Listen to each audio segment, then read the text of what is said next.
friends, this is Thaddeus from Going Nerdy, and the flood of content is coming to Star Wars Galaxy Heroes. Nay, may I even say that it's already here. Now, you might think, like, Thaddeus, a flood of content, hyperbole, come on. No, like, look at it. Like, we got Mon Mothma, we got Threebacca, and now we're finally getting the Galactic Challenges. Now, here's the thing, guys. When you get a little bit of a trickle, right, after 6 months of a freaking drought, that's a flood, my friends. And I believe that this is the start of the new series of crap that they're going to give us. And I say crap, I just mean stuff. I am excited to present to you Maul. You're thinking to yourself, where do you get Maul from? I'm glad you asked. Let's go ahead and jump into it.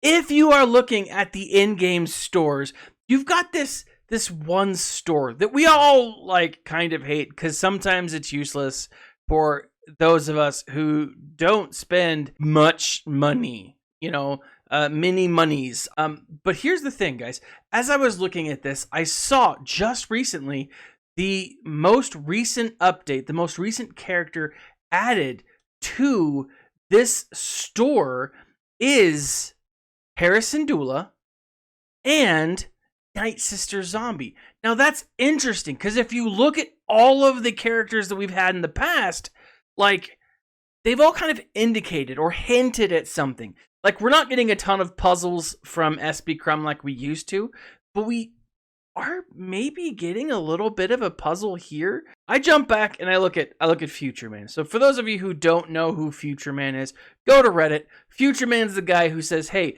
this is what's coming tomorrow. And typically what he does is he gives us the most recent update for the weekly shipments. The last few months of weekly shipments have all hinted at what's to come.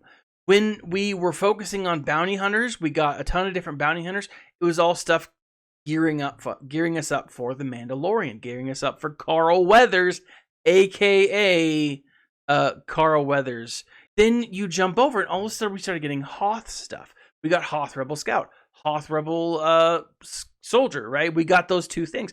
Prepared us for Mon Mothma, right? Mon Mothma is, these two characters here, the Scout and the Soldier, are part of the new faction tag, Rebel Fighters, right? We got Mon Mothma, but then, you know, we also got Acbar and Ugnaught. You know, what did that mean? That meant that we were going to Cloud City on Bespin and going to be given Threebacca, right? We're getting a lot of these marquee events. Now, all of a sudden, we change from Rebel factions to this weird connection of Hera Syndulla and Nightsister Zombie. And you're like, Thaddeus, there is no connection between Hera Syndulla and Nightsister Zombie. And that is where I'm telling you, you are wrong, my friends. In the third season of Star Wars Rebels, we are introduced, actually in the second season, the tail end of Star Wars Rebels, we are introduced to not only a fan favorite character, but a new iteration of this character. We are introduced to Maul, or Old Master, as Ezra knows him. Right, and it's this really cool storyline. It's also the like saddest moment in Star Wars Rebels up to that point. Devastating. But we're introduced to Maul. Maul hooks up with Ezra. They go on this journey through Moraban, formerly known as Korriban, for those of you who are familiar with the old canon. And they team up with the Phoenix team. We have Nightsisters. We have Hera. This is an awesome combination. Now, again, very cool situation. We've got Maul, but you're like, Thaddeus, again, that was on Moraban, not the Nightsisters' homeworld. And I'm like, yeah, I get that. But again, season 3, we jump into season 3, and that is when they travel all the way to Dathomir, and they hook up with, again, Maul fighting off spirits. This is just I feel like it's a clever trickery. It's trickery and deceit. And it shows us, hey, this is what's coming. Now, what would a Darth Maul kit look like? Or I say Darth Maul, what would a Maul kit look like? What would an Old Master kit look like? For this, I'm going to jump and I'm going to look at the Twilight of the Apprentice. It's Maul versus the Inquisitors. This whole scene shows us Maul in action, and it is stupendous. I mean, the awesomeness that is Maul here is just freaking cool. Now, Maul takes on 3 Inquisitors, and he does a pretty kick-A job all by his lonesome. Now, he does team up with Kanan and, Ahsoka, and to some extent Ezra, but it is just amazing. Before anything happens, we get this initial attack. What would it be like to see a Maul who has a strike first attack, like a Han Solo, but an AoE of Han Solo? Maybe it's, he puts him on defense. Maybe he lowers the defense. Maybe he dazes him. I don't know. It would be really, really cool. But he does an awesome attack here, right? It's freaking sweet, right?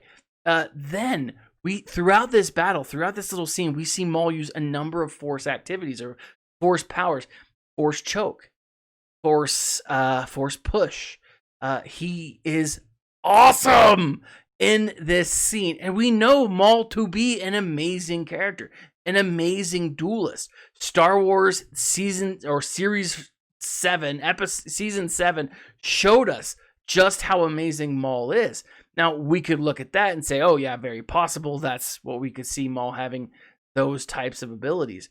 But if we're looking at this Maul, something that's connected to Hera Syndulla, something that's connected to Ezra Bridger and the whole Phoenix Squad and Nightsisters and all that other crap, this is where we need to focus. A force choke would be awesome, right? And think of like the animation for it. Like if you force choke someone throughout and you're maybe holding them through a turn, right? That whole time with this new tool, they might be able to like lift that character up in the air. How cool would that be to see the animation? It would just be awesome, right? And then one of the things that's really cool to me is shortly after the battle with the Inquisitors, he and Ahsoka and Kanan are all just kind of like hanging out, talking, and Ezra's gone, and that is when Maul again preemptively attacks Kanan. Maul is the one who blinds Kanan Jarrus. And how cool would it be if we have Maul given the blind mechanic, right? That would be cool, and maybe that's the first thing that he's given. Maybe that's something that we see on a basic attack. Maybe on his initial attack before, again, in that moment where he's fighting Kanan. It's before everyone's ready. It's before, and it's an initial, right off the bat, pre-attack before a fight. Maybe he blinds them. How cool would that be? Because the blind mechanic is in the game, and not a lot of people have it. But this Maul could, and that would be amazing. I don't know, guys. This is clearly speculation, but I mean, we've gotten some reworked characters. We've gotten some new characters. They've talked about the flood of content coming, and we've started to see a regular release schedule. Would Maul be light side or dark side, or would Maul be our first neutral character? Right? Now, clearly he's dark side. But what do you guys think? Leave a comment in the section below. Let me know. Like, subscribe, share. In the section below, you're going to see 2 links, right? And the first link is to the Going Nerdy swag store. Now, I've been, pushing these t-shirts. I create them for myself, but you can do more than just t-shirts. You can also buy masks. You can also buy like wall art. I've got a new picture up for all my grammar police out there. I'm getting this for my own English class. I'm very excited. But you can also get a lot of stuff. And every time you buy something from the store, you do help out the channel. This current shirt is on sale right now for the next 2 days. Check it out. Again, anything you buy from the store, you benefit me, which is great. Helps me make these videos. And additionally, guys, upcoming at the beginning of September, Thrawn Ascendancy is coming out, where we actually go beyond the edge of the galaxy into the unknown regions and explore life in Chiss space. Very excited for that. That comes out September 1st. Get yourself a free Audible copy of that by signing up for Audible. You get 2 free copies, 2 free audiobooks when you sign up with the link below. And if you sign up for 1 month, you don't pay a dime, but you help out the channel. You quit within a month, you still help out the channel, and you get yourself a free copy of Thrawn Chiss Ascendancy, whatever it's called. It's going to be awesome, guys. Free book, hard to pass up. This has been Thaddeus from Going Nerdy. Like, subscribe, share, leave a comment in the section below, because I am definitely curious as to know what you guys think of all this. And as always, smile and stay nerdy.